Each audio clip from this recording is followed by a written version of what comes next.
It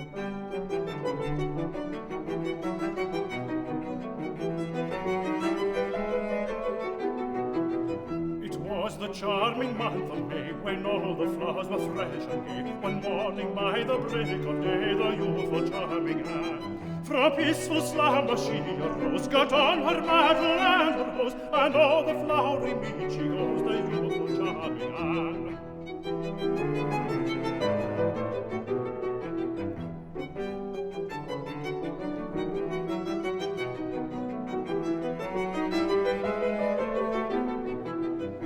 Lovely was she by the dawn, the sweetly smiling charming Anne, when dripping of the belly lawn, the youthful charming Anne. The feathered people you might see, as fall around on every tree, in notes of sweetest melody, they hailed the charming Anne.